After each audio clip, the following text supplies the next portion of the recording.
Okay, it's 6 o'clock, so we're going to get started. Your Lake Stevens City Council meeting tonight, April 28th, 2026. We're at the Mill in downtown Lake Stevens.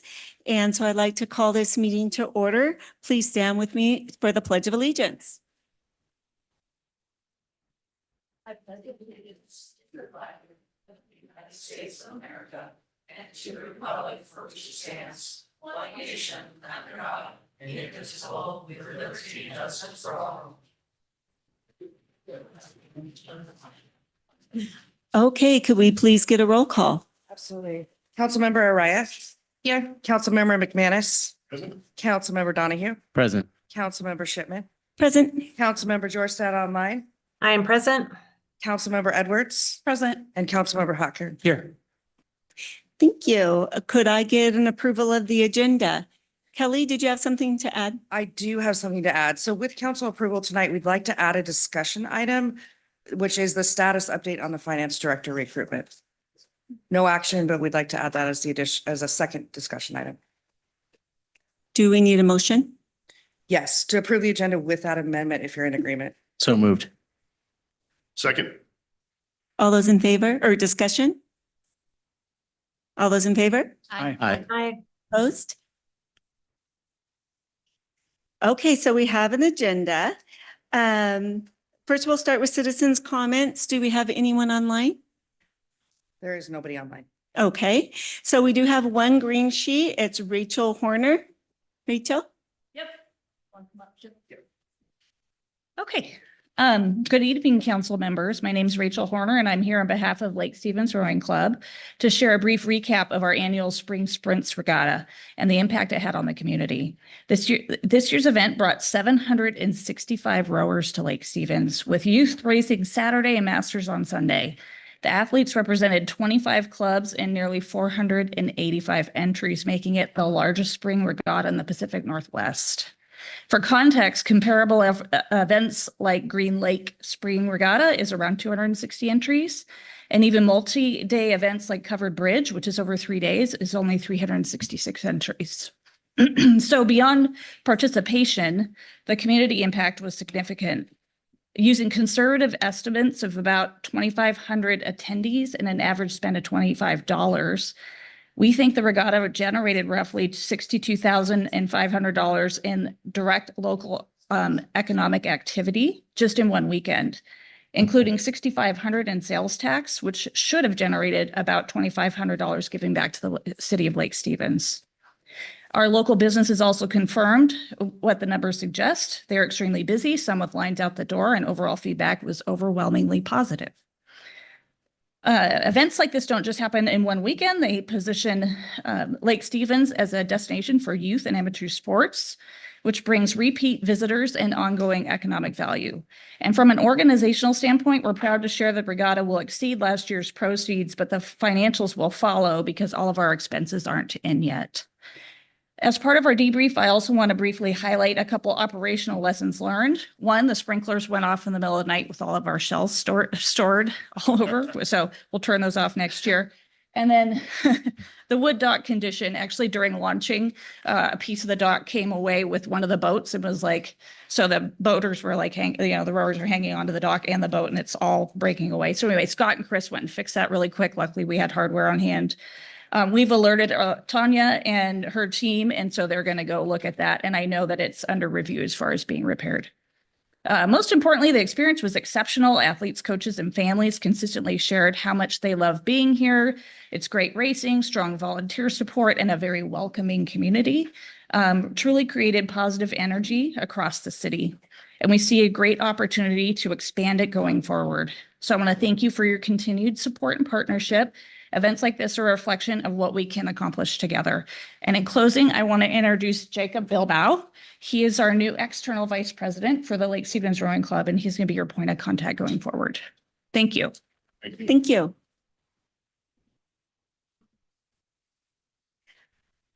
Okay, so tonight we do have a public hearing, or a couple of them. The Dawson rezone I think we have consent agenda first. Oh, do we have, oh, I'm so sorry. I thought we had already approved that. Could I get a motion to approve the consent agenda? I'll make a motion to approve the consent agenda. Second. Any discussion? Okay, the motion passes. Thank you. Okay, so now moving on to the public hearing. Yeah.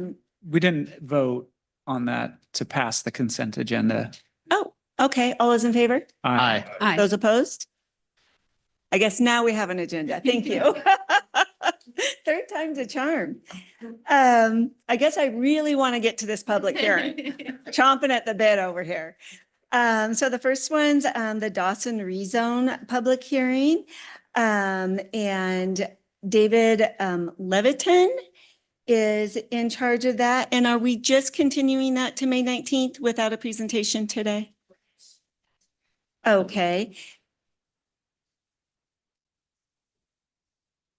So we will, is there anything I'm thinking? Yes, the request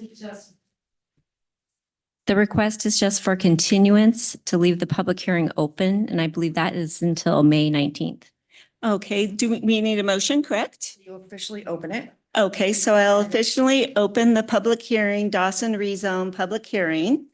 And you'll look for a motion to continue the hearing to May 19th, 2026. Okay, could I get a motion to continue the hearing to May 19th, 2026? I move to continue the hearing to May 19th, 2026. Second. All those in favor?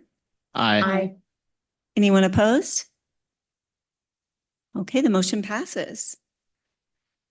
And so the next public hearing is the same thing. We're looking to continue it to May 19th. It's for Rippinger, if I'm saying that correctly, rezone public hearing. And if you could confirm once again, we're just looking for a motion Yep. to Officially- move that to the 19th. Officially open the hearing and then look for a motion. Okay, I would like to officially open the public hearing for the Rippinger rezone public hearing. And again, we're looking for a motion to continue it to May 19th, 2026. I'll move to continue the Rippinger rezone public hearing to May 19th. Second. All those in favor? And could we have time for discussion? Oh, sure. Can I get a second first? Second. Okay, let's go ahead and open it up to discussion. Councilmember Georgestad? Thank you so much. Could we just get just an update about why the public hearings are being moved or left open till the May date? Okay, David is online, so let me just bring him into the meeting real quick. While we're waiting for David, let me just remind you, when we do these public hearings, they're both closed record reviews. And remember what that means is it's entirely on the record. So the comments that you should receive at the public hearing should be based upon the record before the hearing examiner. They're not allowed to bring in new things, new evidence that was not brought before the hearing examiner. So it's probably good reason that you look at, if you're interested in these two rezones, look at the record. So you're acquainted with what it says also, but remember they're closed record hearings. Principal Planner David Leviton, can you speak to Mayor Pro Tem Georgestad's question about why these are getting continued? Yeah, I can do that. So David Levitan, Principal Planner. So this being a Type 4 land use application, both of these being the Rippinger rezone and the Dawson rezone are Type 4 land use applications that involve a recommendation from the hearing examiner. And then that recommendation is considered by the City Council following a public hearing. That was originally scheduled for this evening. It was publicly noticed, I believe, on April 17th. In the time between the date that it was noticed on April 17th and tonight, there was a request for reconsideration filed by a party of record. So that basically stops the process and kind of remands it back to the hearing examiner so that they can consider the points raised in the reconsideration request. So staff is recommending tonight, instead of reviewing and taking action on something that still requires that's processing a reconsideration request for the Dawson rezone, We're requesting that both of them just be opened and immediately continued to a date certain of May 19th because these two rezones are tied together by the development agreement that was authorized for signature by the council for the mayor to sign back at the end of 2025. So we didn't want to have discussions. The record presented from the hearing examiner may be changing, so the entire record may be supplemented by this reconsideration decision. So we didn't want to have initial discussion before that reconsideration decision was made by the hearing examiner. Thank you, David. That explanation was very helpful and much appreciated. Yeah, no problem. Any other discussion? Okay, we've got a motion and a second. All those in favor?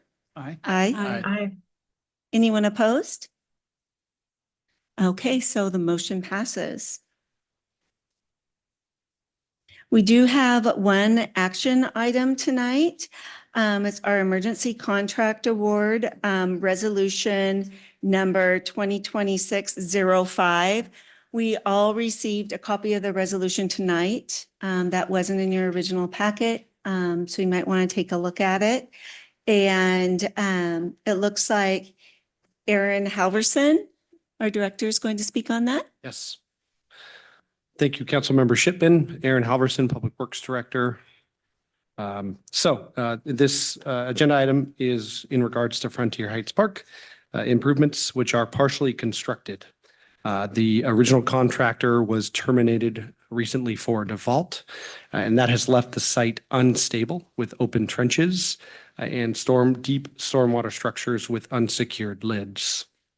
As a result, it is in the city's best interest to use state law and our local, the city's procurement policy to execute an emergency contract award to hire a new contractor to complete the project. Once the original contractor was terminated, the city quickly solicited bids from the other bidders on the original advertisement and received a low bid from Diverse Earthworks for $1,112,613. That is consistent with the adopted budget. We don't foresee any issues with the budget for this project moving forward.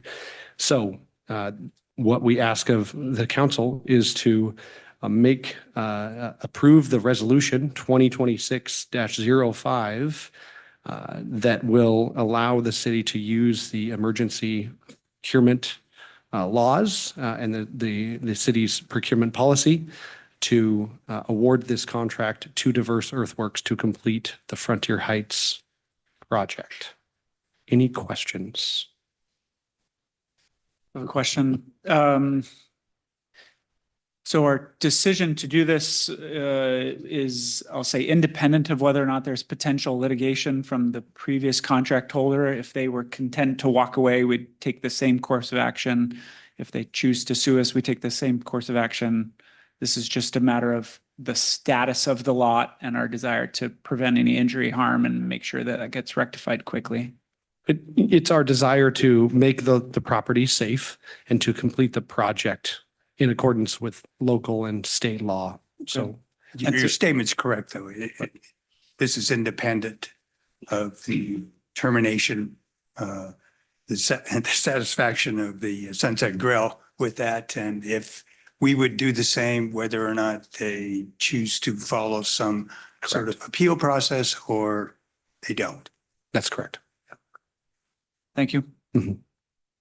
And just to give a little more context, so the proposed budget was 1.28 and this is coming in at 1.1. It doesn't look like there will be any kind of increased cost and no changes in the budget. It looks like most of these funds are coming from grants. And so am I missing anything or does that sound pretty? That's accurate. Thank you. Mm-hmm. Any other questions? We'll make a motion to pass resolution number 2026-05. Second that. Any discussion? All those in favor? Aye. Aye. Anyone opposed? Okay, the motion passes.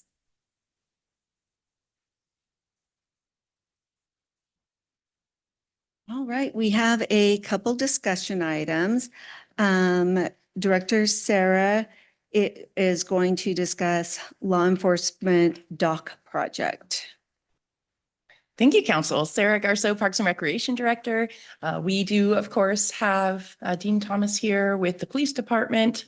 Chief is here on site as well as Fire Department. If there's any questions or items that they want to add through the presentation, I've told them to pipe up anytime, or if you have direct questions for them as we come along with the presentation. I wanted to start talking about the law enforcement dock project and going back in history to give you a full concept of how long we've been talking about the need for the law enforcement dock. This conversation came back way back in 2017 by the police department. In 2021, there was an actual evaluation done on several different sites to say, where should the next law enforcement dock go? I'll go over some history here in another slide that shows you the development of North Cove Park and how that area was not activated and you could not access the beach several years ago.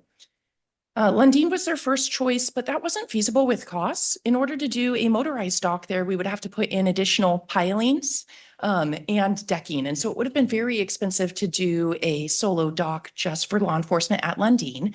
Davies became the next preferred location way back in 2021. In 2022, this entered the capital budget for the first time with $54,000 budgeted to relocate the LE dock to Davies. This was then carried over in 2023, 24, and 2025.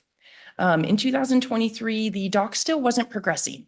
We've had a lot of capital projects for several years, and you will see through history and as we continue through this year that some things just can't always move forward with the staff that we have, or perhaps grants or other funding isn't secured. So sometimes you'll see them roll over due to those things.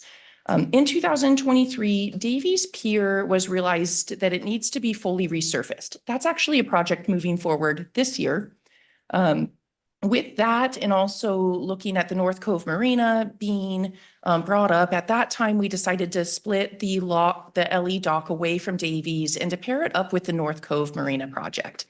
Like all projects, they take a lot longer than we would like. The North Cove Marina project, when the LE dock split off, that $54,000 carried over. That's funded out of REIT. When you look at the actual budget items, it's not a general fund. With the budget in 2025, North Cove was not able to secure a contract to move forward with the engineering. That's what we're doing actually this year in 2026. Davies Beach had the money last year to do the resurfacing, but we only got as far as the structural analysis to make sure that those underneath pilings were sound and secure, and we don't need new pilings at Davies, which they are. So this year we're proceeding with just redoing the deck. They're old wooden boards and the hardware needs to continually be tightened. It sometimes has jagged parts coming up and we continually nail those nails and screw the screws back in to make sure nobody stubs their toes over at Davies. So that is the current status of both projects. The current law enforcement dock is right here in the swim area of North Cove. This is not an ideal project location for them. We would like to move law enforcement sooner than later. If any of you have been down here on a sunny day at North Cove Park, especially midsummer, you'll see how many people are in this swimming area.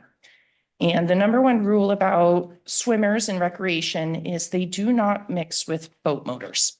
As you can imagine, it takes a lot of care for both the fire and the police department to have somebody watch and verbally direct swimmers to be far enough back.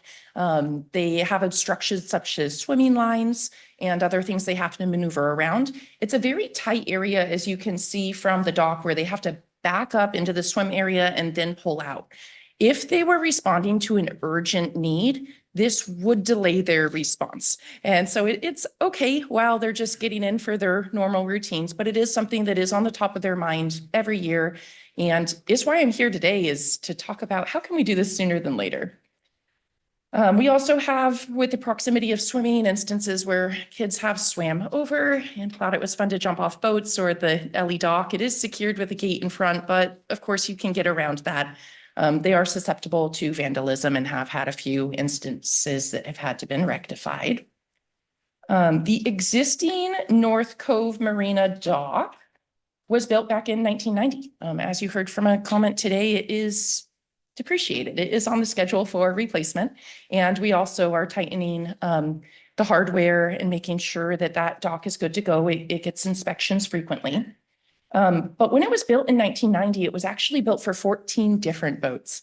And if you could imagine the size of boats today and going and standing on that dock, it cannot hold 14 currently. When we redesign this dock, we know that we need to get at least 8 to 12 boat slips for public use. And with the size of today's boats, that is creating a lot of surface space. All of these pilings need to be replaced at the North Cove Marina dock, which is part of that $4 million capital project moving forward in the budget. Saying that, we're in the design phase. The design phase is covered by grants. Once we get to the capital build phase, we have a lot more money to be raising. As in addition to the 8 to 12 boat slips that need to be there, if law enforcement was to stay at the North Cove Marina, they require 4 boat slips. 2 for their boats. There is a third law enforcement boat that can join that dock. But that third slip, as well as the 4th slip, will also be used for when they need to recover jet skis or boats or other items. Sometimes we have motor failure. Sometimes we have other issues where they need to be secured by law enforcement temporarily. So with that, we need to have at least a gate fencing on the front, do our best to keep people out of that area. The existing boat lift will be moved to the law enforcement location, and they require electricity. The North Cove Marina dock portion doesn't have electricity or the capacity to upgrade without adding electrical engineering and some other high costs, which will drive to the cost of the North Cove Marina if they stay there. The first open house for the North Cove Marina happened just a couple of weeks ago. The public is requesting more than 12 slots for boating. This is one of 2 public boat areas, and as you can imagine, it's very busy in the summer. This is a location we would love people to moor their boats for an hour or 2, go down to a restaurant, enjoy the park. So we heard that feedback in the last meeting. With recreation and law enforcement requirements, this dock would need to expand 2 to 3 times the current footprint. And as you look at aerial maps, that means going quite a bit ways into the lake or trying to configure in a way that allows people to launch, to come in and maneuver around the area. You'll see the first concept plan here on my right-hand screen. What you see just to the north is the row dock that is extended only out to the portion of where the Ellie dock currently is, which is just past the neighbor's dock, and how far this would need to expand in order to really get the public use that we need out of it. These concept plans will be delivered tomorrow night at the next open house meeting for the North Cove Marina. If we decide tonight that law enforcement can instead go over to Davies, we're going to work with the consultant to remove the law enforcement piece out of these before tomorrow night's meeting in order to present it only as the public element. But for more information on this specific project, tomorrow night, 5:30, right here in this building. We would love to see anybody and everybody. Comments are important. For the Ellie dock relocation, as we're looking at both North Cove and Davies, we wanted to point out that the North Cove Marina, it is 2+ years out. Realistically, it's closer to 3 years. We need to raise nearly $4 million for construction. That's going to look like going after a $1 million grant from Boating Dollars with our CO, who is our Parks and Rec money up at the state. We'll be looking for legislative funding as well as other grants. And of course, talking to the new finance director and council about REIT dollars and how to move all of that project money around specifically. The recreational use in the LE mix at this location is creating a lot of potential conflicts and issues, especially with the length out into the water, as well as use on site. The electrical was only being added to North Cove because of the LE portion. With Davies Beach, as we came back to the table and met just 2 weeks ago to say, hey, what is the preferred location for law enforcement? For both police and fire, if you had a choice, where would you be, Davies or North Cove? And they said Davies. It's a centralized location. It creates a faster response for both the police's main building and the other location of fire just down the road from Davies. They could relocate this year. As soon as we get the decking done, which permits are ready to be issued, we're ready to go to contract and have that piece done. We would be able to finish the pieces to get law enforcement over there. It would immediately reduce the risk, the conflict with swimming area and the fishing line issues and public access. The electrical structure does exist at Davies. We would just need to hire an electrical contractor, trench, and bring that power down to the dock, which is absolutely feasible.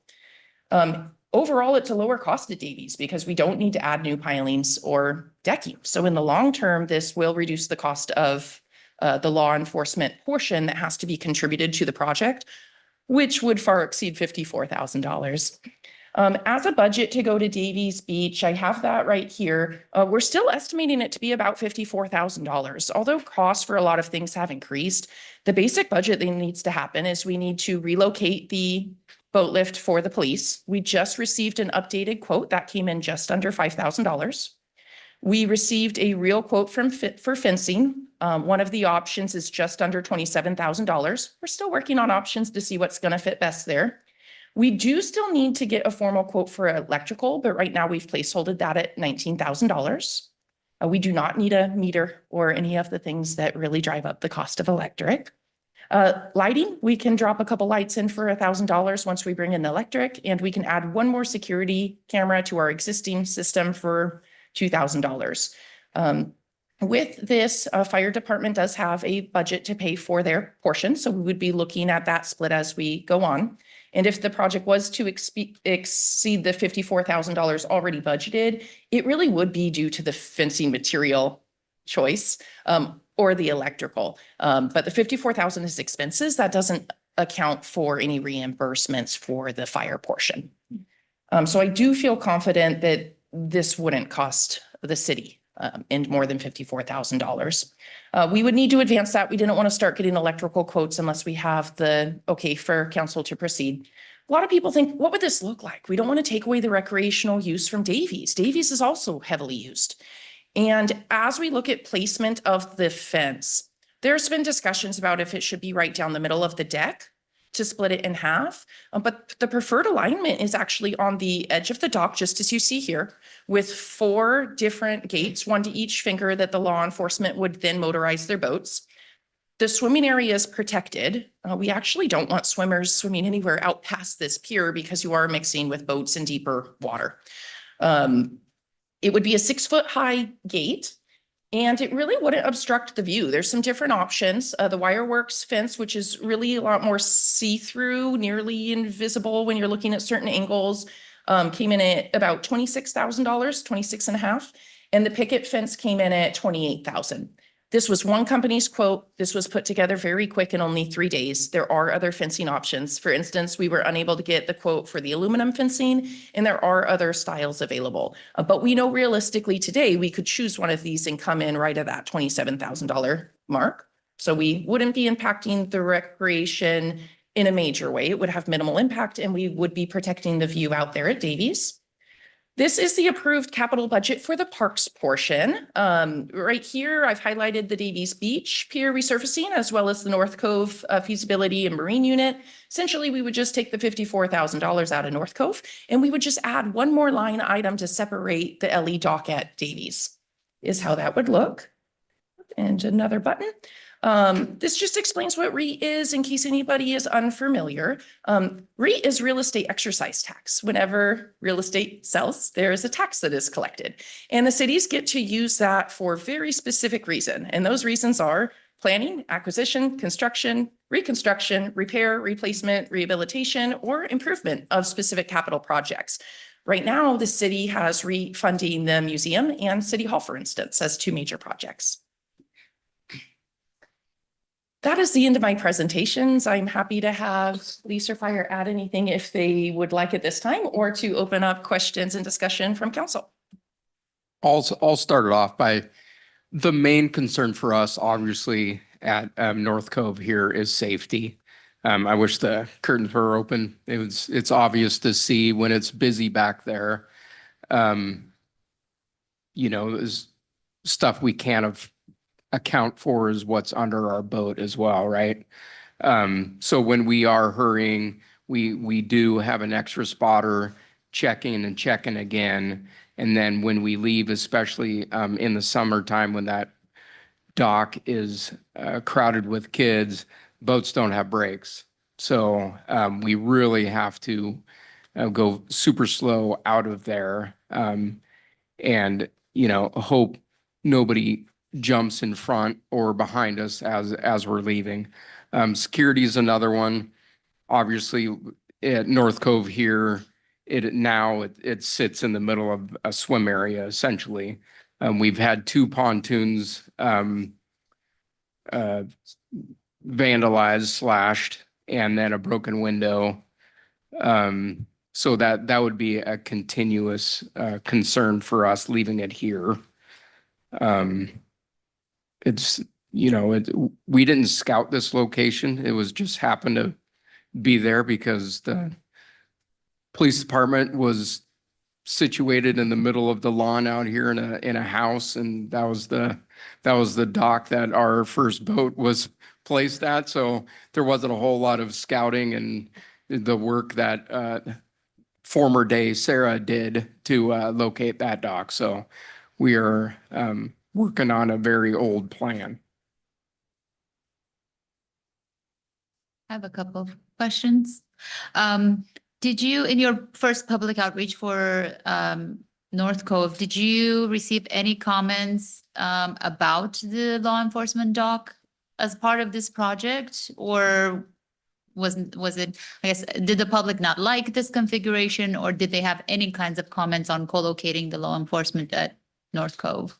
The main concerns that we heard from the public was that it was expanding I see. far out into the water, which is going to create other issues as people are boating Yeah. or paddle path or swimming around there. Additionally, we're going to run into some permitting issues with how far we can go out into the water, as it's going to be triple the size of our neighbors. You're supposed to try to stay in uniform with those. I know fire had some great interactions with the public while there, but I don't know that we were not asking them, should law enforcement go or stay? We just told them it had to go here. Okay. Yeah. The second question I had, the slips at Davies that you would be taking over, are those currently public or public use? Is that going to be an issue, or are people going to be upset about removing that from public use, or are they going to be replaced? The number of slips here would be replaced in the North Cove, or is that a concern?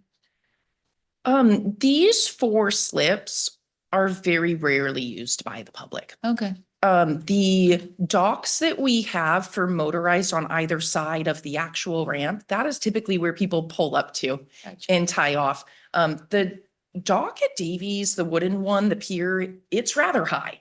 And so there's a step, and that wood is so aged, there were never tie downs in that location. We only just added the first tie down there, I think, a year ago. Perhaps it did back in the day and they had worn off. But last year we had added tie offs to one of the slips at the request of law enforcement. So they had a temporary location when they were on this side of the lake. Thank you. Yeah.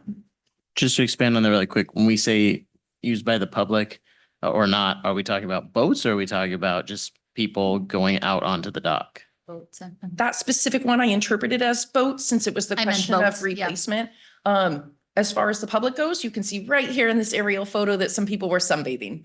Absolutely, there will be just a little portion of square footage that is no longer able to be accessed for sunbathing. However, there's still a good amount of space out at this location. We anticipate many people will just move to the inside of this. We'll likely just have to paint sections around the doors to say no standing, sleeping, sunbathing.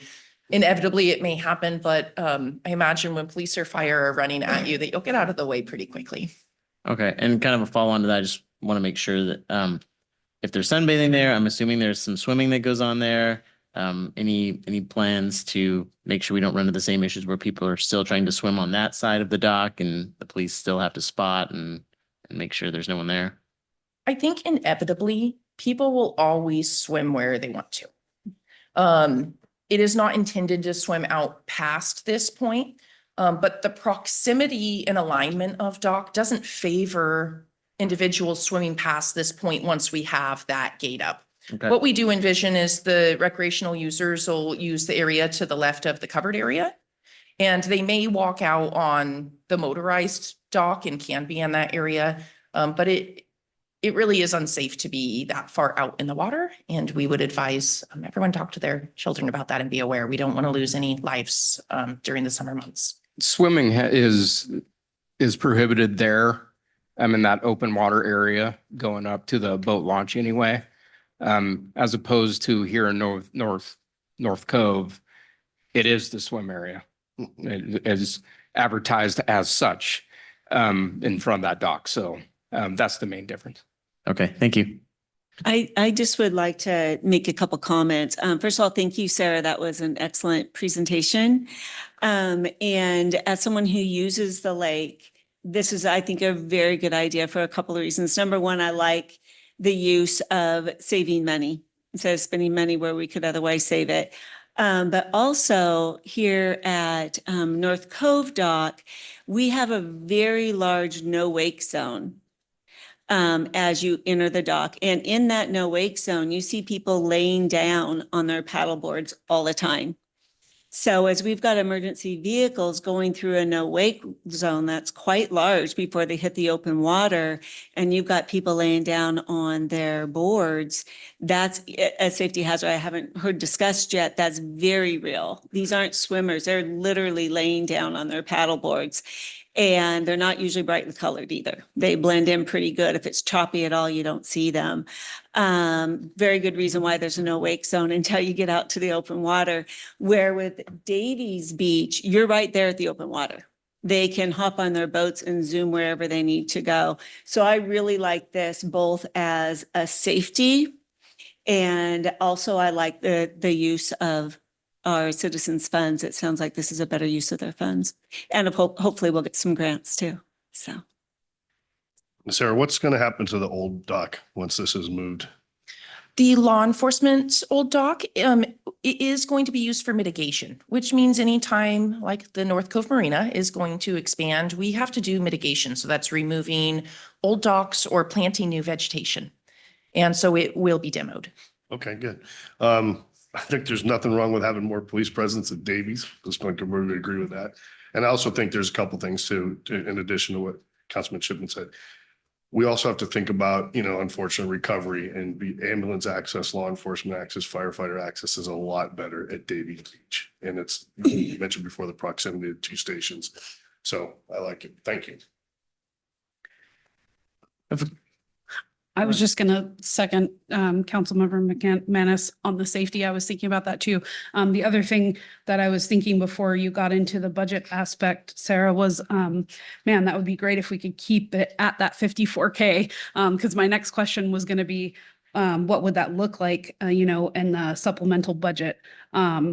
But I was here when we had that open house, and I remember looking at all of the diagrams that citizens had drawn and put together of those boat docks, and there wasn't a single really good one with all of the slips and the police watercrafts and stuff there. So if this does go forward, I'm anxious to see the progress of what North Cove will become. But yeah, thank you for your explanations. I appreciate that. Thank you.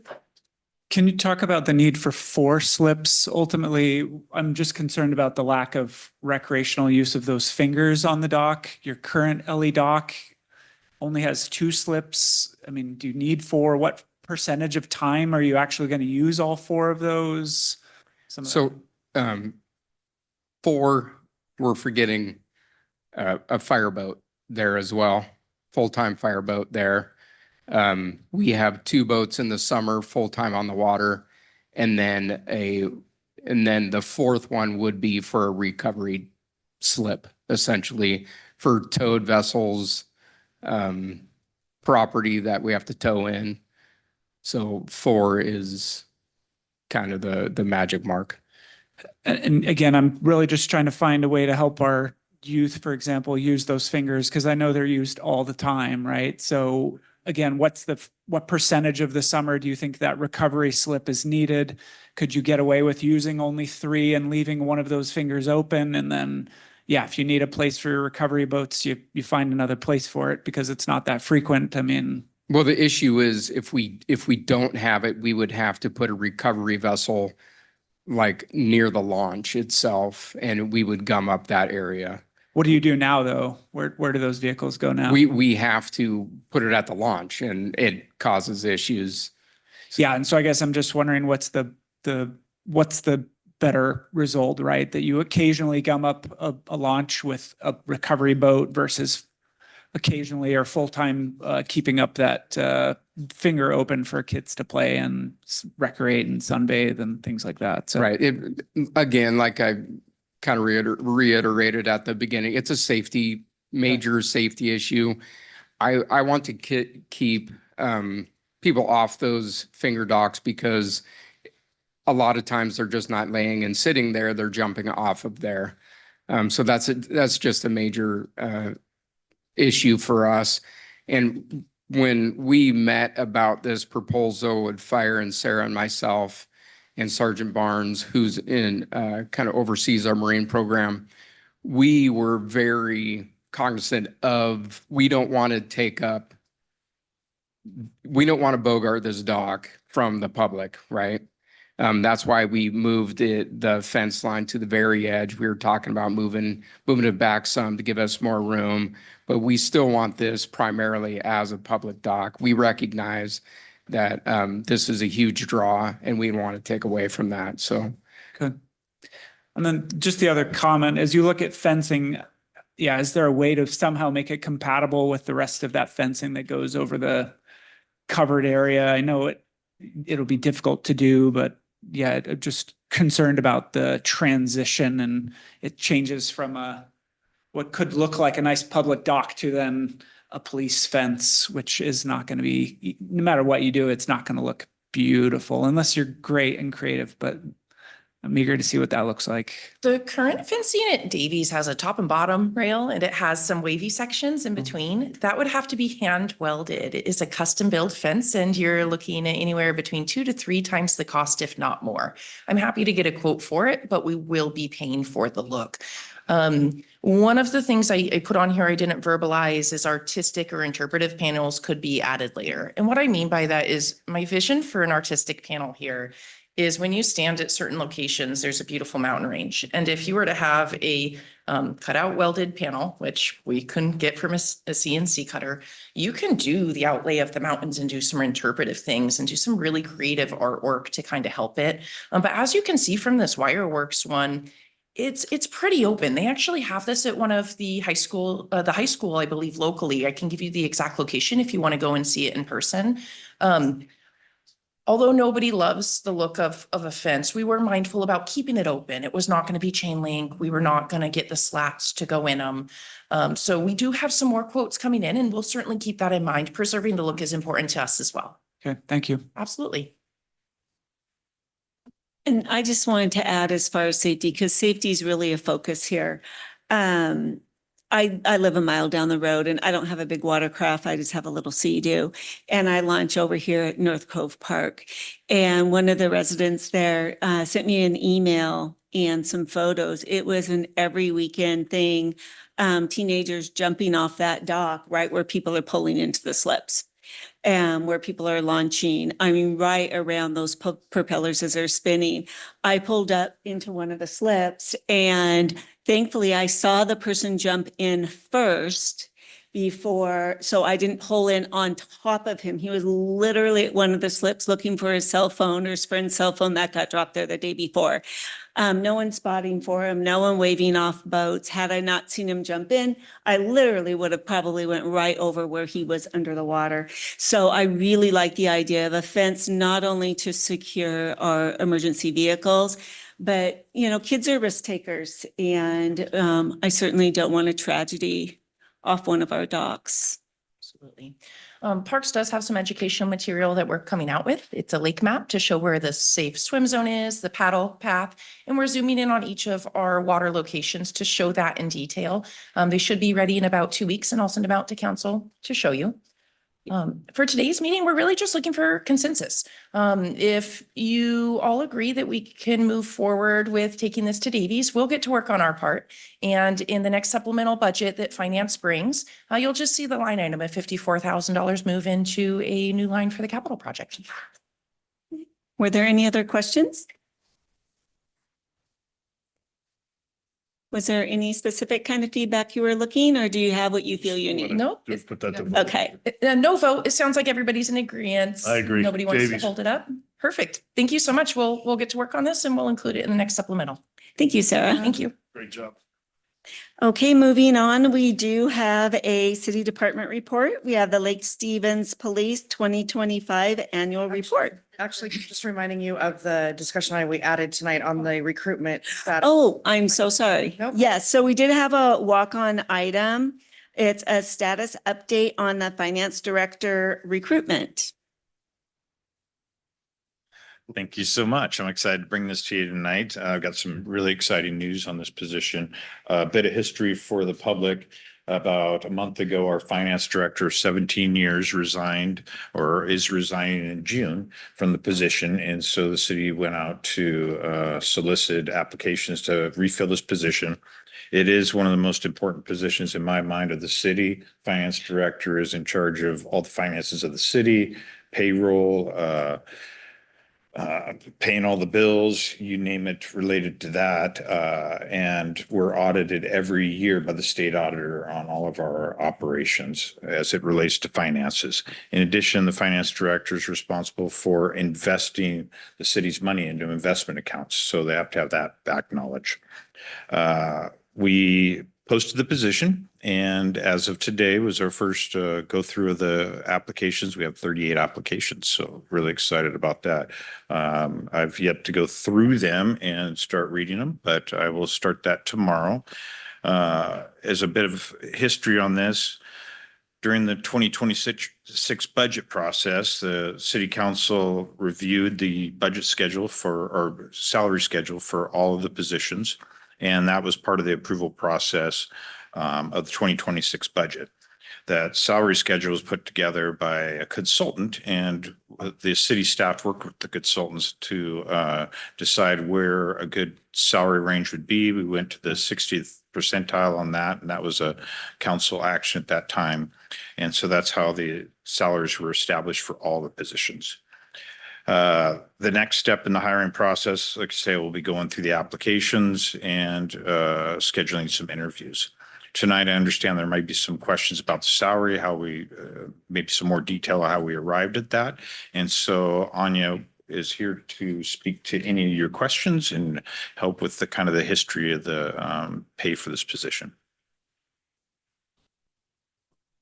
So I guess I can jump in then, since I'm the one that requested this discussion.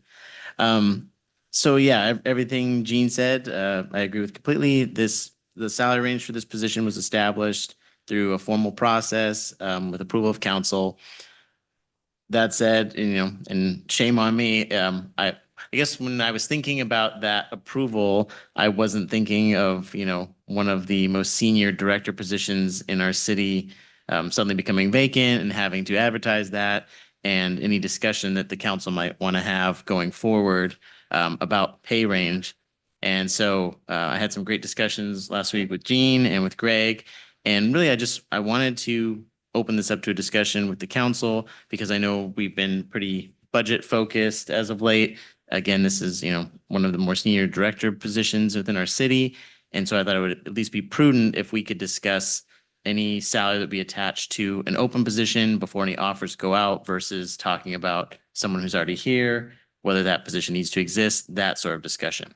So kind of where I landed with Jean is, and with Greg, the threshold issue is, do we want to offer any input on this? If the council does, my understanding is we basically have two options. One is we could make this an action item and by motion change the salary range. that is messy. We've already advertised the position. We'd have to re-advertise it. Candidates would have to reapply.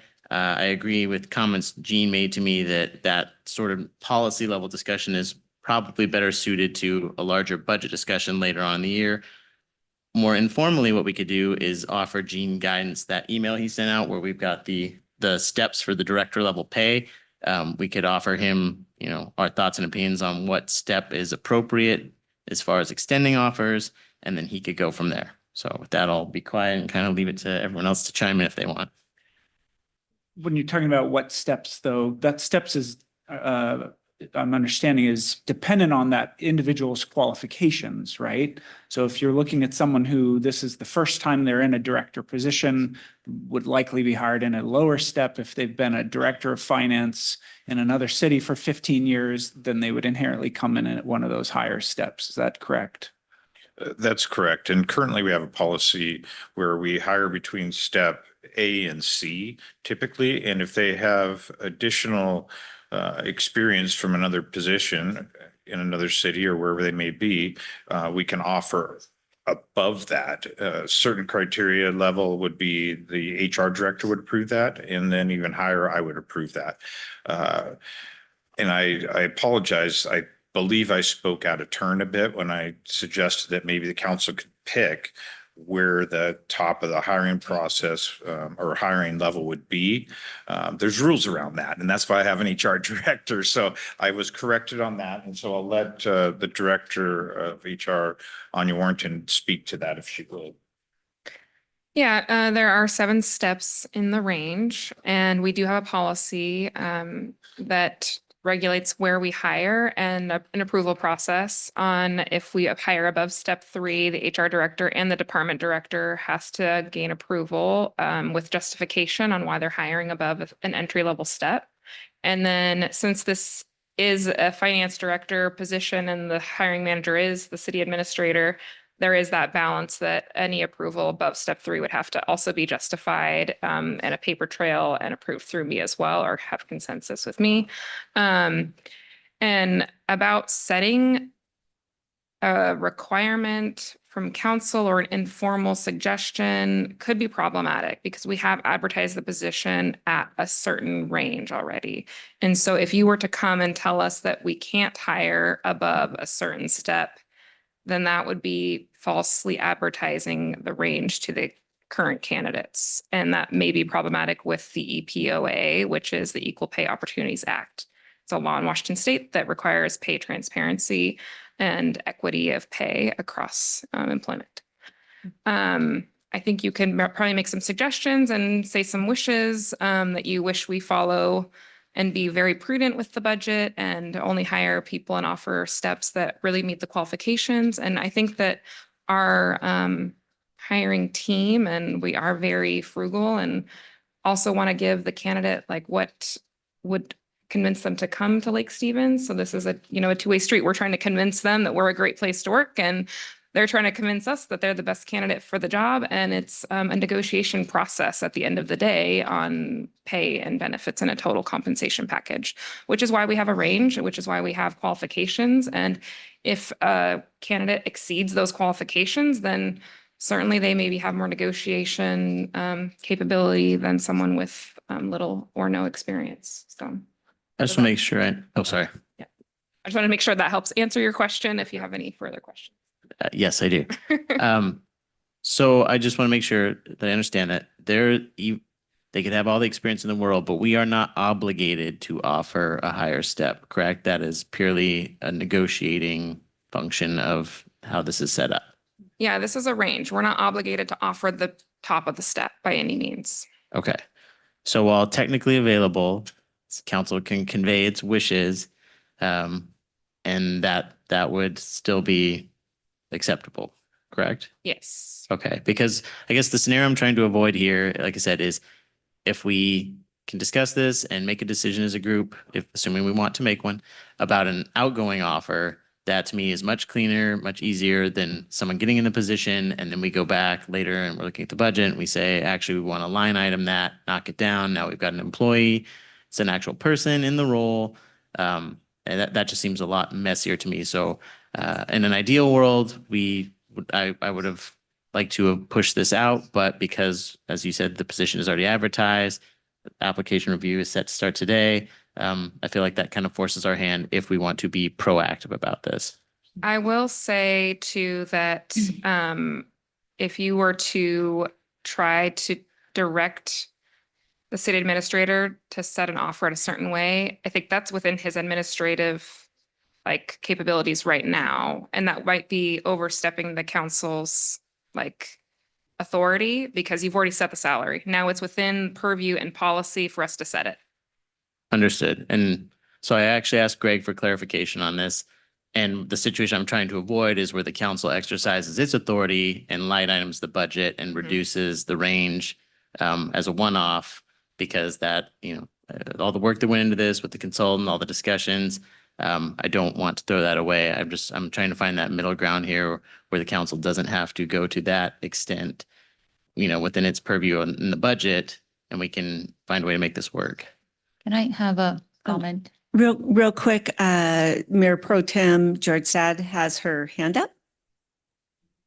Thank you, Councilwoman Shipman. I appreciate that. Anya, I appreciate your just recent comments, because I was going to comment sort of along those lines. I think it's a really bad idea for council to get involved in employment offers on this granular level. I think that our role is to look at the budget during budget season and set the budget and listen to both consultants, which we have, and department heads and our city administrator around what salary ranges make sense for the work that's being done by our both directors and all staff.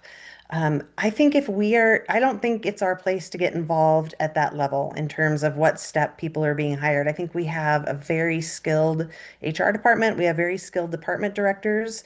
I trust them to work within the budget that we have set to offer salaries based on what types of skills and abilities somebody is bringing to the table. That's not our business as far as I'm concerned. And so I understand that there are folks on the council that really want to kind of dive into what we're paying folks. And I think there's a time and place for that during budget session. I don't think the time is in the midst of hiring specific individuals. So that's my 2 cents. That's where I stand on the issue. Thanks for the opportunity to say a few words. Yeah, let me amplify just a little bit of what Anya said with respect to Washington state law. Over the past few legislative sessions, our legislature has gotten very tough with respect to the advertisement and disclosure of salaries for positions that governmental entities are offering. And we are required by state statute to list the compensation. If we don't follow that, those same laws provide applicants to sue us for damages. If we induce somebody to apply, but we're not going to really offer them that, even if they're qualified, we're putting ourselves in a potentially libelous situation for liability to that or other applicants who may be in a similar situation. So we have to be very careful that we put out a job announcement with a salary range, of A through F, and you can qualify for, D, E, and F if you blah, blah, blah. We have to mean that. We have to mean that. And if there's evidence to show that we're not really being honest with that, that puts the city in a difficult situation. So that's the problem. We're trying to mess with this stuff. I don't want to get too into the weeds, Bid Greg, application. but I'm curious what damage would an applicant suffer if no offer has been extended? I understand that, we don't want to falsely advertise, but what are the damages in that scenario? They can get very creative. Let's put it this Okay. way. Well, I mean, I guess then that puts us, it depends on, again, I just wanted to bring this up for discussion, but what the council's appetite is there. To sum it up, I feel there's an opportunity here to potentially reduce salary expenditure on an open position without having to discuss an active employee. Again, I would have liked to have had this discussion later on, but the timeline and when this was posted kind of sped up the clock on that.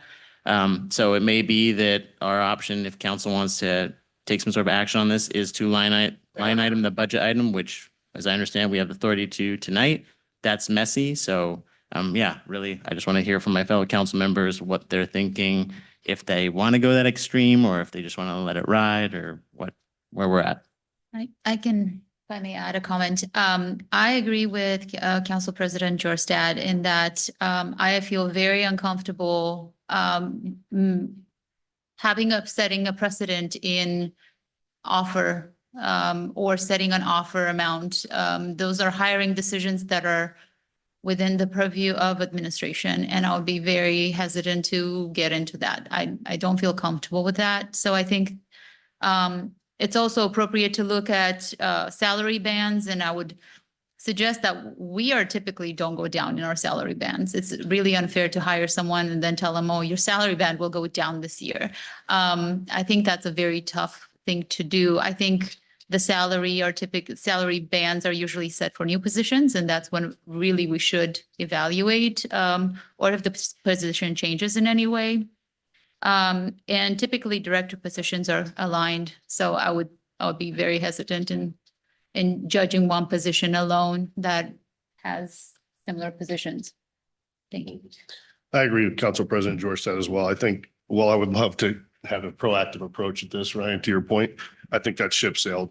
I do think, however, to Gene's point, it is a critical role for the city and you get what you pay for, right? So we want to make sure we're getting the absolute best person in that role. And I think the salary range is probably adequate for that. So I don't think there's any action we can take as far as trying to reverse it now, but I do think we want to look at that for next year. And I'm pretty confident that there's several other places we can cut the budget next year to gain savings on the annual cost versus salaries. So I'm in favor of moving forward, that is, and trust you and staff to do their job. I have just a couple clarifying. I want to make sure I'm understanding this correctly. So the job posting is put out for the new finance director between tiers 1 and 3 for pay. Is that correct? No, it's put out for between the All whole range, tiers. 1 to 7. Yes. Okay. Okay.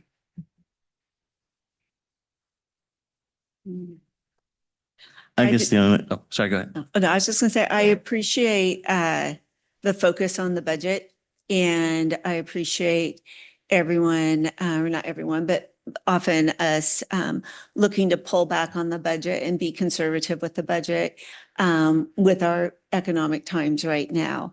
I agree with Mayor Pro Tem Jorstad, and this is outside of what our responsibilities are as city council. And this particular position, when you think how long our previous finance director was in that position, all of the experience and knowledge that she had, moving forward year after year after year, looking for a replacement that's going to step into that role, I think is going to be very challenging. And I think we need to give our staff leeway to do what they need to do to fill that very important position. And then, as mentioned, during the next budget session, if we need to pull back, if we still feel like, we're over budget and we need to cut, look for places then. But for now, this is a very important position and very big shoes to fill within it. We're not filling this position because the prior person didn't do a good job.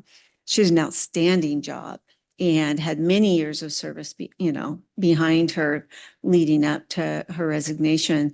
So I just would like to say, let's let the city and our administrators move forward on this. Well, I welcome additional comment. That's 4 people not in favor of moving forward. So that settles the issue as far as I'm concerned.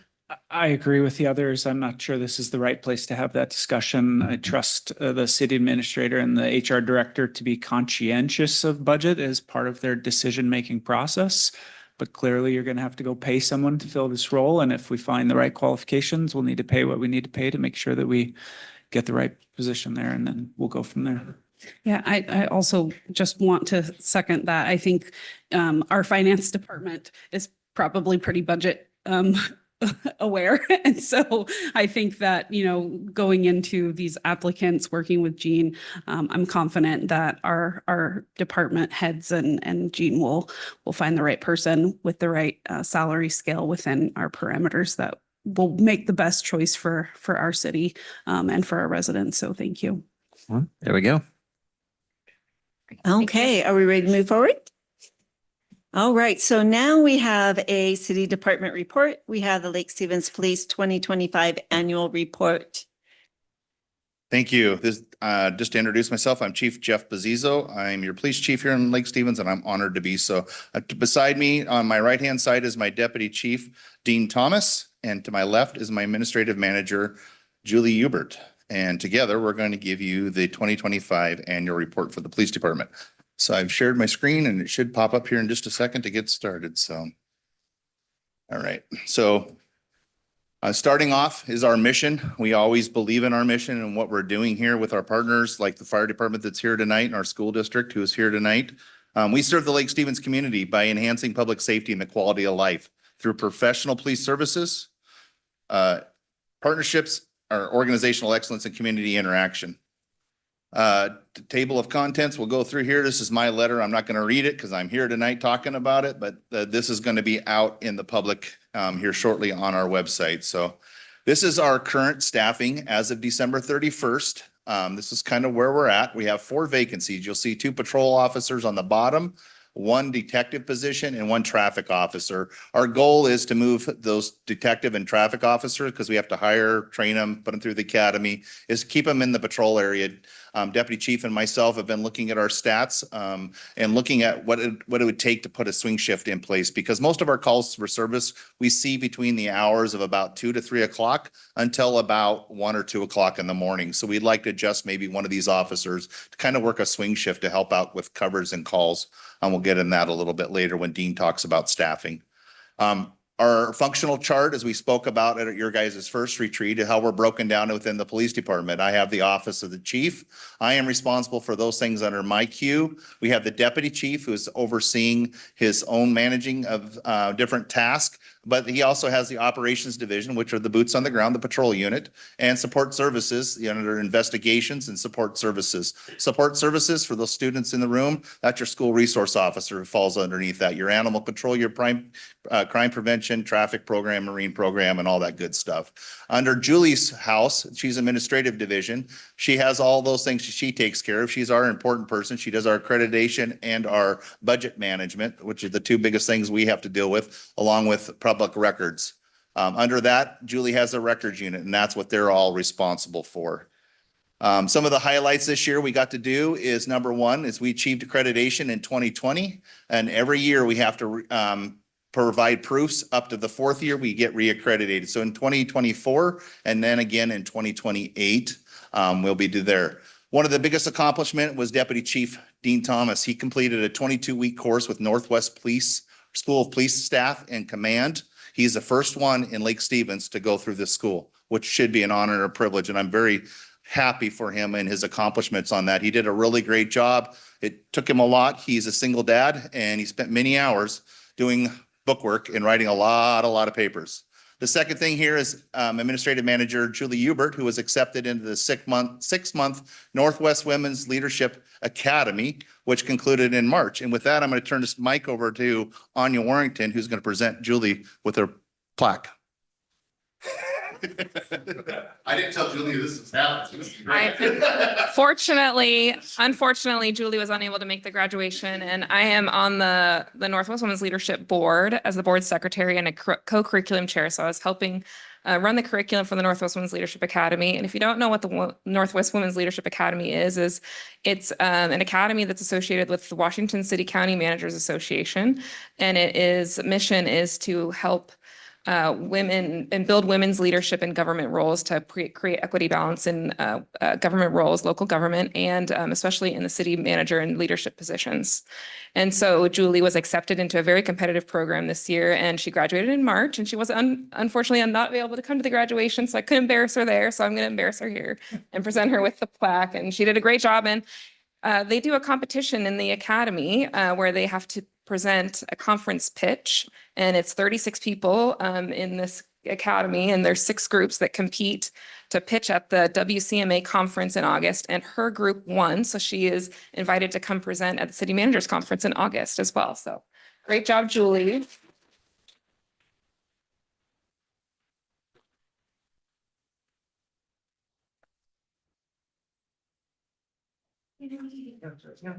Embarrassed on me as well.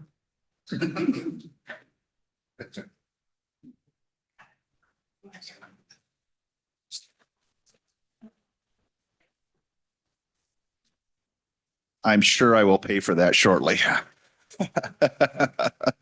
To go on a little bit more on our successes is our partnership. Like I said earlier, the fire department here, they are the backbones of us and how we keep our community safe. And the partnership that we have is just absolutely wonderful. I was with their assistant chief all day over at Snow 911, and you can see in the crowd here, they're here to support us and be a part of us. And they're also part of the doc decisions and stuff like that. So the commissioner and assistant chief, right? Or deputy chief now. He gets promoted so often. Yes, but Ron, he has been great and he's been a great partner. Superintendent, thank you so much for your leadership and all the partnership that we have to keep our schools safe.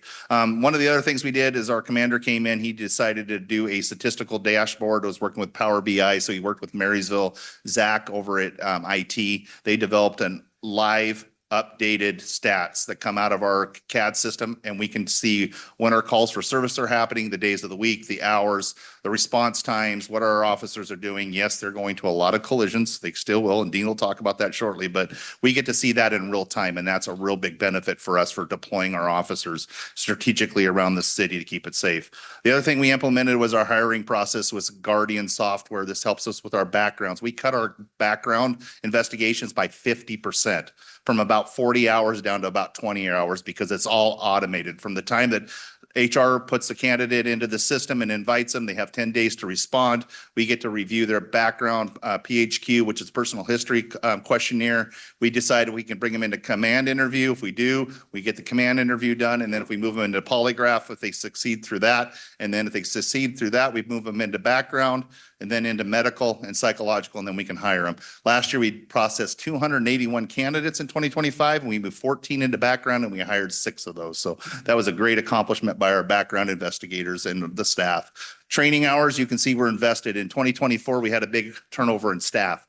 Out of 50, we have 4 openings right now. Out of that, you have 26 that have less than 3 years on, and 11 of us can walk out the door any day. So you have about 9 officers and staff that are in the middle of that. So this is not about me and my success here. This is about us future succession planning and making sure that you guys can sustain the safety and the community, keeping them safe with the people that we have in the future and now that we're hiring. So this is all about the future. With that, took over 5,000 of training hours. The average was 106 per employee commission site. We have to have 24 hours by RCW. So we exceed that to make sure that we are hiring, we're training our staff, we're working on their professional development so they can be the best of the best. We also implemented a Axon VR system, which gives us live scenarios with the taser and handgun. It is the funnest thing in the world to do, except for when your training officer turns it on and you're 30 feet up on the building, you're not looking at it and you look straight down and you think you're going to fall. That does not help very good with my equilibrium. Building a complex power application to SharePoint and training process. We're working on that right now. Julie is working with Vanessa over at IT and working on that workflow. So we have training requests coming in. It's all automated. It tracks all of our costs. We can keep up to date on the costs that we're spending for our training and all that good stuff. Quartermaster, we implemented the same online work form. It's working great. We're keeping track of all the equipment coming in. We know how much we're spending. People put their request in. They know exactly where it's at, when it's been ordered, and when they expect the shipment and when they receive the shipment, and then we track what equipment they get. And records management, I can't say more than what Julie and her staff do. They're the champion of our whole SharePoint and writing policies, getting the central records done, and the retention to reduce the risk. Julie can talk about this a little bit later about the great work that they're doing. Right now, I'm going to turn it over to Dean and talk about his operation division. Thank you, Chief. Like Chief had previously stated, patrol is the backbone. I know he just said fire was the backbone, but come on, guys. Patrol's the background of our operation. It's why us 3 are all here. Right now, we're sitting at 39 commissioned officers. That still puts us below the state average of 1.18. It's not unique to us. Everybody most everybody in the county. I think there's only one agency that is not looking for bodies right now. Washington State still ranks dead last in the nation for law enforcement officers per 1,000 citizens. Our use of force stats, as you can see, in 2025, almost 25,000 incidents our officers either got called to or proactively went to. And out of 25,000, we had 6 uses of force.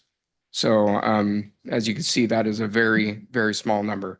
What is not a small number is 709 collisions for 2025. I'd love to say that wasn't roundabout related, but it was roundabout related. So the learning curve has been steep from the last 2 years, but I'm confident that it's going to be figured out. Right, Aaron? Okay, all right. 2025, we held our Citizens Academy again from September, November. Again, if you guys ever hear of anybody that's interested in going to that, it's fantastic. This coming year, Sergeant Bryant will be putting on the academy. Current Commander Hingen has been putting it on in years past. I know Tasha has went through it, and it's a great thing for the citizens to come to, just to kind of get a glimpse of what we're about. Our training, there's some fun stuff in there. It's an eye-opening experience to a lot. Couple recognitions with Officer Lanto was recognized by Snohomish Regional Fire and Rescue with First Responder Award in 2025 for a life-saving event. Officer Sharuas continued her work with the LEAD program. The LEAD program is a law enforcement assisted diversion program that we are a part of in Snohomish County. What that does is allow us to, instead of charging somebody for I'll say a petty crime like a theft or a trespass, if it's narcotics related, which it most likely is, we can set them up with a LEAD program manager. And what they do is they work with them to set up doctor appointments, give them a phone, get their driver's license, anything that they can to help them kind of bridge that gap of, let's see if we can get them on their feet first. There's no, unlike other programs, there's no drug testing or anything like that. They're on their own pace. So we're trying to build them up from kind of the foundation up to see if they can do it on their own.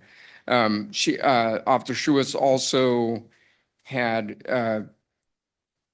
kind of spearheaded the Blue Ridge Alliance. And what that is each patrol officer gets a credit card type of thing. This is all brought in by donations, this Blue Ridge Alliance. What we can use that for is paying for somebody's gas that ran out of gas, paying for a car seat if we see somebody without a car seat or a faulty car seat, or a hotel room for that DV victim that would like to leave but can't leave. In years past, officers were just paying out of their pocket. So in many cases, they were paying out of their pocket. So we started that program up, and so far it's a success. I'll go to our investigations unit. It is sergeant and 3 investigators. Currently, we are general investigators. So that means we're not big enough to have like homicide investigators and sexual assault investigators and property crime investigators. So everybody is cross-trained on everything. 114 cases were reviewed, 66 cases were accepted, 17 cases were sent to the felony prosecutor. One big one is that was highlighted here in the 2024 It was a multi-convicted predator that we made the arrest in 25. This was a multi-jurisdictional arrest. This was a big one. Detective Corporal Parnell was a big part of this. She spent many hours just this case alone. So when you're talking about, 3 and a sergeant, it's caseloads could be from, 10 cases each person, but somebody may be having a case that they're working on it literally for a year. Our investigators are also some of them are part of the Snohomish County Multi-Agency Response Team, the SMART team that responds to officer-involved shootings, and the Crimes Against Children Task Force, ICAC. Support services. This, like the chief pointed out, this is our canine officers, school resource officers, and our Marine unit. Canine, has council met Sia? Yes. Everybody's met Sia? I can't believe C is 10. Yeah, I know. I met her at the Citizens Academy. Okay, maybe we need to bring Sia in. I would to- love to have Sia come to a meeting. Perfect. I just volunteered Officer Dreyer to bring Sia to council. Well, Sia, as you see this, $282,000 worth of street valued dope and seizures from money as well. She was the first fentanyl detection dog in the state. We spearheaded that effort when a lot of agencies were kind of hesitant to do it. They were waiting for CJTC to come out with policy, and along with our attorneys and our willingness to do it, it spearheaded it. Now she's one of many, many throughout the state. We have 2 school resource officers, Officer Carter and Officer Kilroy. They're much more than officers, as you guys know, they are mentors. When I was just approached last night by a member of fire and his kids go to the school, he said, man, I think it's so cool that they just run up to your officers like they're buddies. So that's really cool to hear. Our Marine program, we talked about that a little bit today about the safety aspect. We run through the end of May, so basically Memorial Day to Labor Day with 2 full-time boat guys, and that is Officer Carter and Officer Kilroy. So they transition from the school to our Marine program. This year, we are going to use our CSOs also as kind of first mates on our boats with a commissioned Marine officer as well to alleviate some overtime on the water. But as you can imagine, we are the biggest lake in the county and people flock to us. So just floating around out there is a big deterrent.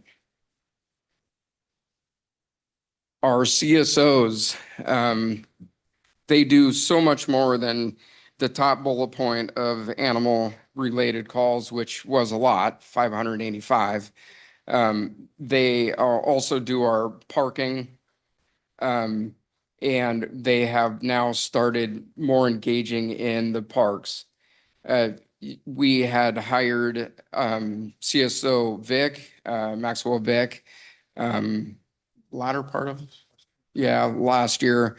If you see the black truck, the Colorado out here, he is always in the parks doing checks.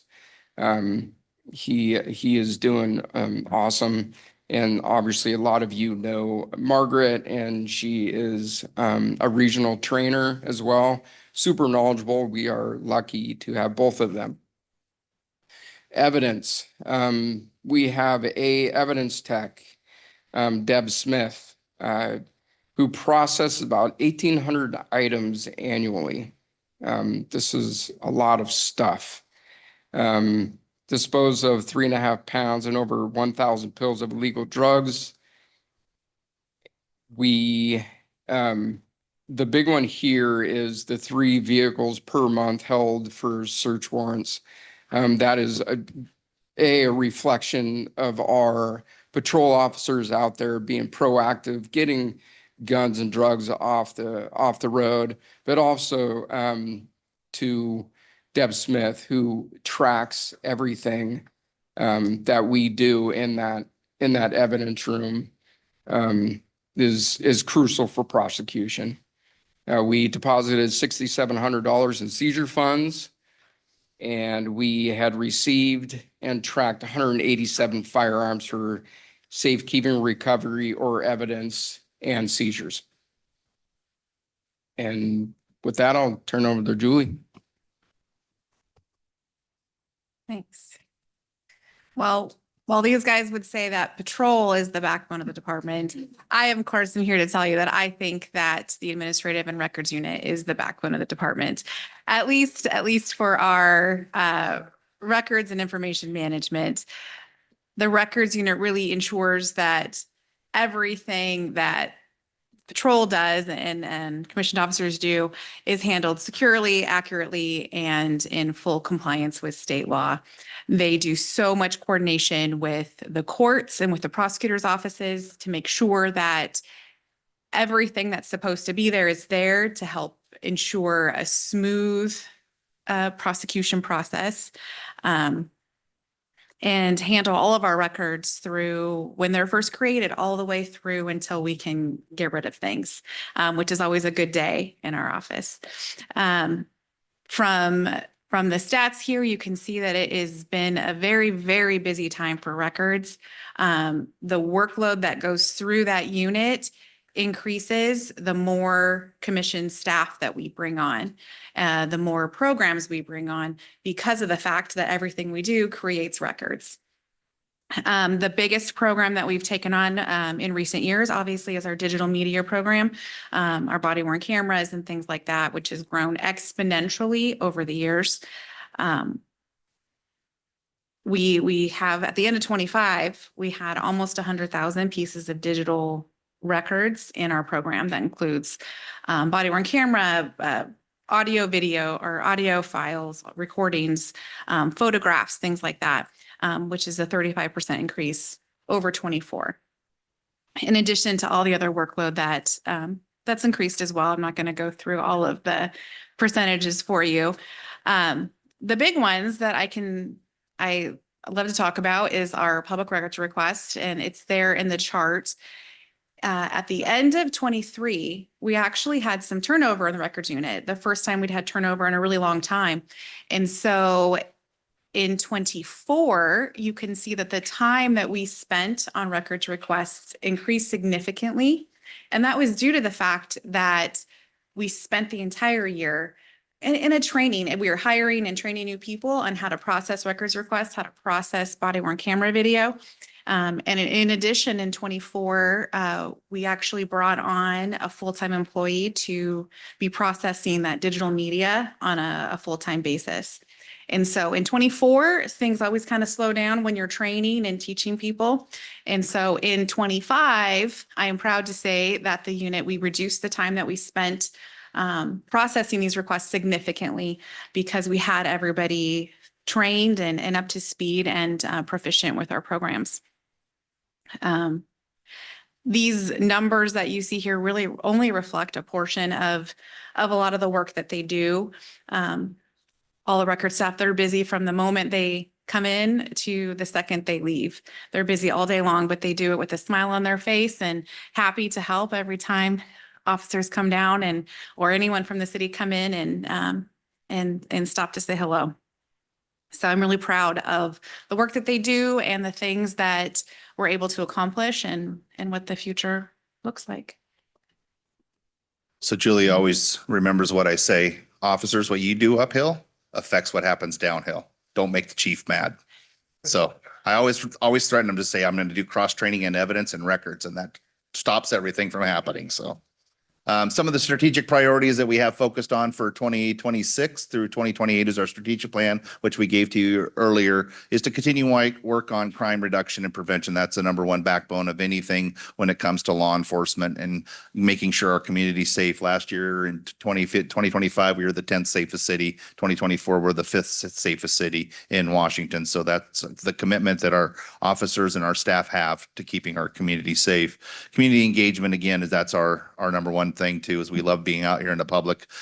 Now as deputy chief has told you, he will bring CA in. So that is a great community interaction thing. We do National Night Out, second Tuesday of every in August. We have the softball game that we do, Guns and Hoses against the fire department. It's always a great time and a fun experience with them once we can wake them up out of their easy chairs and stuff like that. So, and then we were winning until we went into extra innings. So, and it's then Aquafest too. Aquafest is always a community interaction event, but we're now working towards leveraging our technology a little bit more. We talked about this today at our Snow 911 dispatch center, is about all the different databases and stuff and trying to make it into one and making it safer for officers and staff because they're getting multiple software that they got to work with and trying to get to the scene and those things, and it becomes a distraction. So, and then the training and development, as we are always continuing to work on our professional development plan and our career advancement within the department. I've been doing this job 34 years now,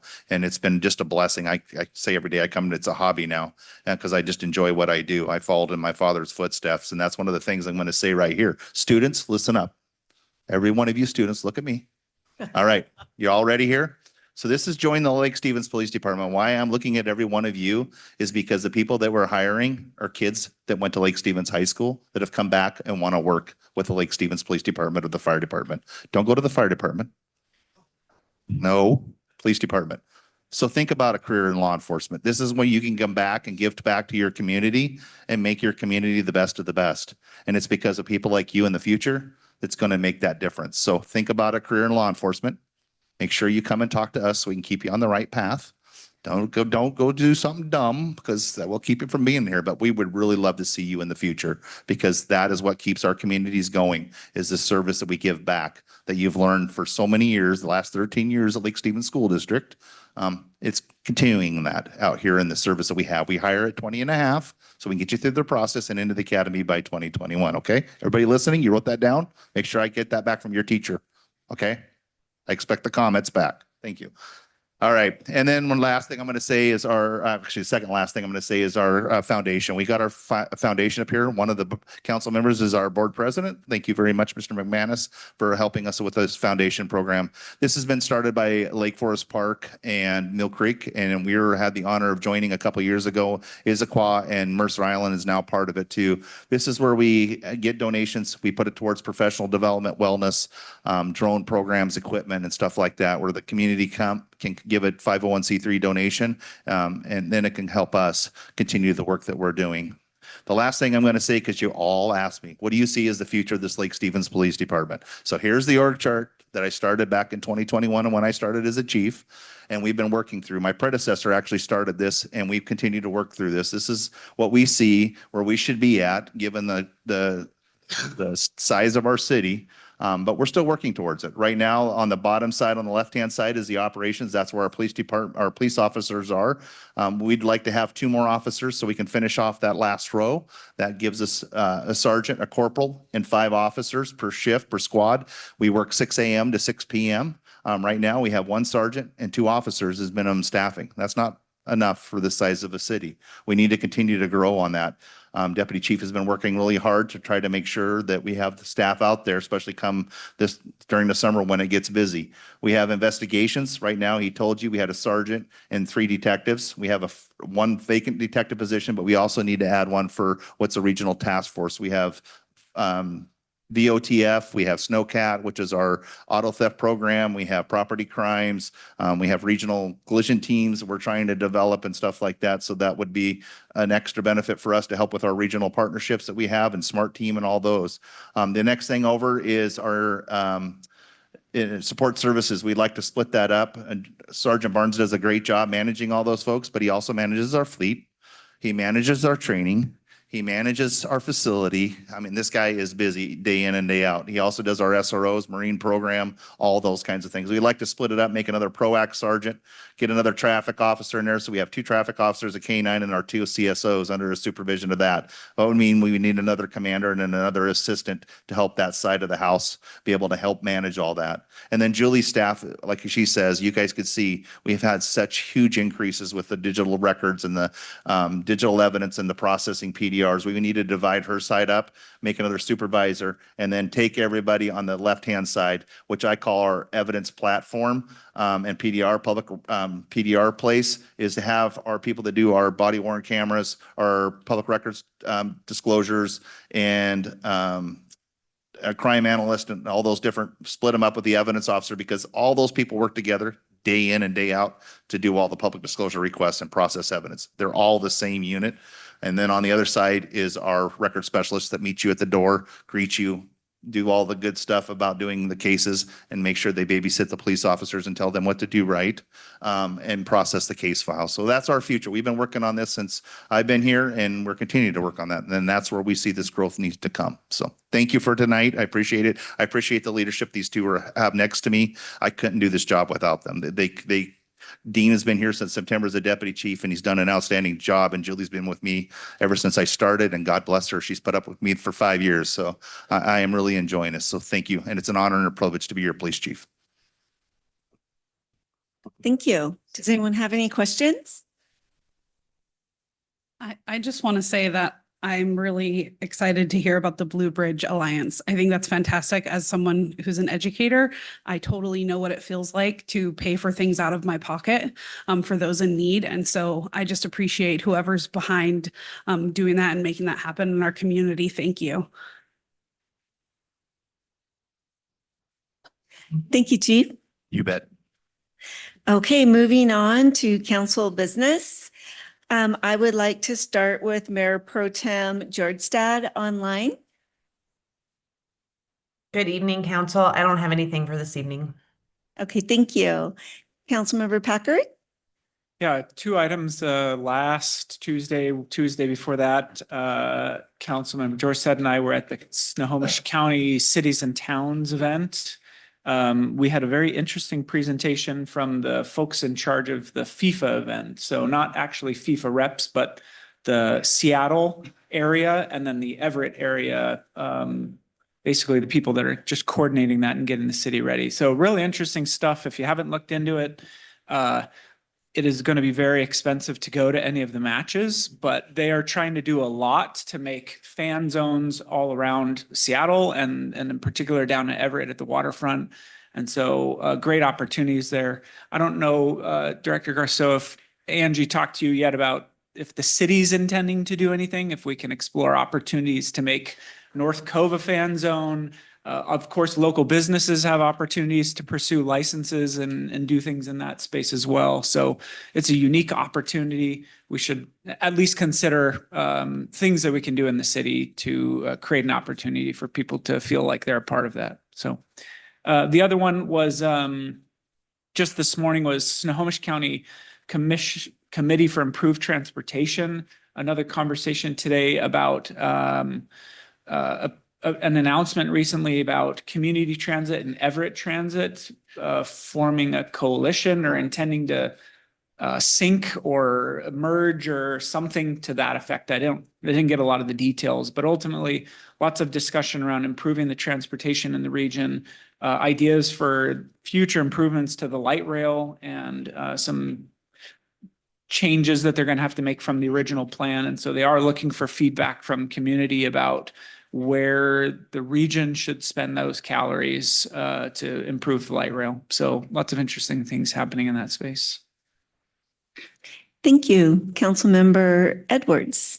Yeah, so I have a few things that I just want to mention really quick. I haven't been able to do council business in a few weeks. And so earlier this month, I did go to the Lake Stevens School District Board meeting, and I was there during the Apple Awards. And Councilmember Shipman, you were absolutely correct. I don't think there was a dry eye in the house. Some of these high school seniors are absolutely incredible. The adversity and the challenges that they overcome just really makes you have some big hope for the future with our youth. I mean, they're just absolutely incredible. And then second is I did actually get to go to the Lake Stevens Rowing Regatta, which was incredible, blew my mind. I could not believe how big of an event that was. And those boats, I was like, I couldn't believe there was one person carrying this 12-foot boat around. So that was fantastic. And it impressed me even to see how many people come from all over, not just in Washington. There were people from Canada and other states and everything. It's a really, really big deal. So that was really cool. And then lastly, I got to participate at Everett Community College, their Advanced Manufacturing Center. Every year they do what's called Manufacturing Day, and they take local high school students and they bring them down to the Advanced Manufacturing Center. And one of the things that I get to do is I get to volunteer to be a tour guide. So I do that with my class I teach every quarter anyways. And so I'm very well versed in the CTE options down there. And so I got to host some Lake Stevens students down there for the Advanced Manufacturing Day. And that was really, really cool to see the excitement for all of these students to get them in the rooms with employers so they can see what the opportunities are out there for employment, especially in things like precision machining and composites. The industry in those areas is just exploding. And there was a lot of really big excitement from our LSSD students. So thank you for giving them the opportunity and for the school district to bring those students down to that event. So that's it. Thank you. Councilmember Donahue. Nothing from me. Thank you. Councilmember McManus. Yeah, thank you. So I had a great meeting with the Snohomish County Council, engaged them to kind of connect dots and see how their work affects our work and vice versa. So I met with Nate Nearing for about an hour after that, had a great discussion with him. Kind of cleared up a few things I had questions on in my head of how everything worked. And then this past week attended the Sewer Commission meeting, their weekly event. Nothing really big there. They just had some basic maintenance things and talking about the membranes and how much time we have left on those. They've actually done a great job of maintaining the membrane. It's gotten a couple extra years versus what its lifespan has been, and it's in good shape. So no need to replace right now. So it was interesting to see them getting to work on what they're doing and how they process their meetings. So thank you. Thank you. Councilmember Araya. Thank you. I have a couple of items. I'll be a little bit lengthy on the second one, so thank you for bearing with me. First, the rowing regatta. Thank you, Rachel, for updating and providing some numbers there. I enjoyed it very much. I attended for a brief period on Sunday, and I got to see all the excitements, and I was like Councilmember Edwards, I was very impressed and enjoyed the festivities and did not enjoy the line at the biscuit and bean, but I went to Jay's Market and grabbed a few things. Secondly, about the news about community transit in the city of Everett. As you may have heard, last Wednesday, there was an announcement that the city of Everett and community transit will engage in drafting a consolidation proposal that would extend community transit's jurisdiction to include Everett and to be the service provider for transit and paratransit services in Everett. Currently, the city of Everett has its own department called Everett Transit. The proposal will include provisions for the transition of employees, assets, facilities, and service. It would also add Everett on CT's board of directors as a large city. The process will include public outreach once a draft proposal is finalized, and more information will be available on that from both parties later this summer. As you know, I am currently serving as the Lake Stevens representative on the CT board. We have an alternate seat in the large cities category, which means we don't vote unless a member of the large cities is absent. I'm also the assistant director for Everett Transit. In that role, my responsibilities direct me to align my work to be ready for this potential transition and annexation if the city council for Everett and CT's board of directors vote in favor of the transaction. This will be a very complex process. In the likely scenario where a large city board member is absent when the vote on the CT board takes place on this particular matter, I will recuse myself from voting. I will say that from the perspective of Lake Stevens residents and the service that CT provides to our community, there's no anticipated impact in either taxes or service provided. The proposal would only increase the sales tax in the city of Everett by 0.6. There is a benefit to adding the approximate $60 million anticipated revenue from Everett to community transit. We expect levels of service to increase as a result for the system overall. So I would also acknowledge that there are many Everett Transit employees in our community, and the next few months might be a little bit challenging. Everett Transit employees are exceptional, an exceptional group of people. And of transit professionals. I feel incredibly proud of the work we've done and continue to do, and extremely thankful for our director, Mike Schmieder's leadership and dedication. From the 2 decades I spent in transit, 2.5 of those also have been with community transit. I have very many friends and colleagues that I care for and respect in their ranks. At the same time, I have also been a vocal advocate for transit employees and service when the CT CEO had fired a significant number of drivers and other employees in 2022 without a vote of the CT board. And subsequently, severe service cuts followed that year and into 2023. I trust that lessons learned in that process will influence a better approach in this historical decision. This was in big part what prompted me to run for city council, and I appreciate all of you who value the services our community pays for and enjoys and demands accountability from those providers. I will say that public transportation is a necessity and it is critical in our future growth. We all can see that infrastructure expansion is costly and limited. There's only so much we can build, and transit will continue to be a part of the solution in our region, whether you personally use it or not, or your neighbors do. So I urge my fellow CT board members to ensure that a yes vote on a consolidation proposal will include adequate provisions for both employees and services. I trust that our elected leaders will prioritize the long-term benefits of our communities, and I urge the public to be informed, ask questions, and provide feedback. And I'm open on conversations and will share any feedback with the CT board. Thank you. Thank you. Okay, and I just have a few things. First, I'd like to thank all of our high schoolers that I see here tonight. I'm assuming an assignment is due. We don't usually have this many happy, thrilled faces looking back at us. So thank you for coming, and also thank you to our community members that I see sitting out there in the chairs. We appreciate your presence. We always welcome your feedback, and it's good to see you here. I had the privilege of doing a tour of the new library with Antoinette. She's with Snow Owl Libraries, and I don't want to give too much information because they're going to have a big reveal, and I don't want to give up any of their secrets. But it was hard hat and safety vest day, and I was out there with the general contractor who works with Snow Owl Library, and all I can say is, wow. Beautiful, beautiful building. Lots of natural light. What an asset to our community. So they're still pretty much on time. We're hoping by the end of the summer to be open. They're going to be starting on the landscaping soon. I was excited. This isn't a big secret that the big, huge glacier boulder is still there and was worked into the plans, but wow, what a huge asset to our city. And then also I wanted to give a shout out to Lake Stevens Public Works.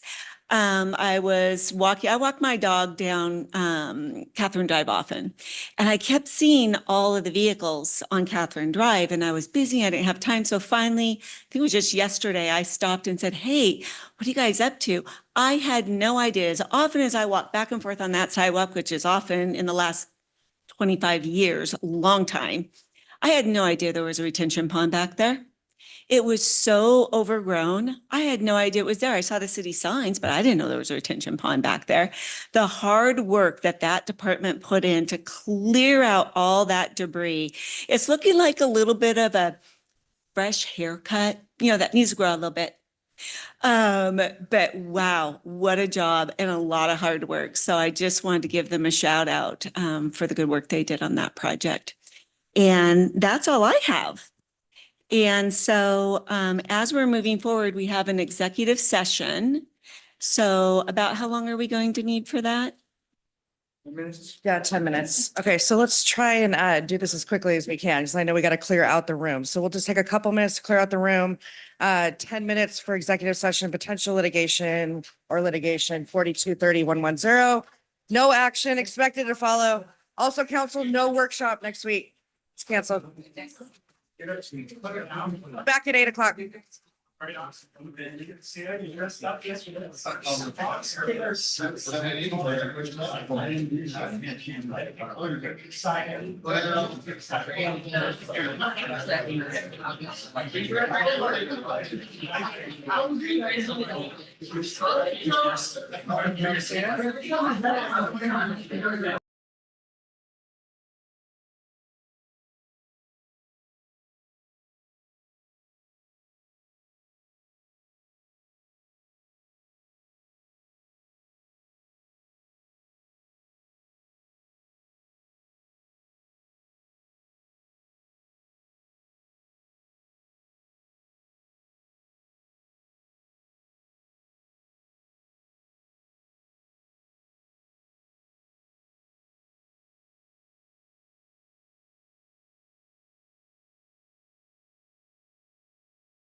Welcome back. Could I get a motion to adjourn?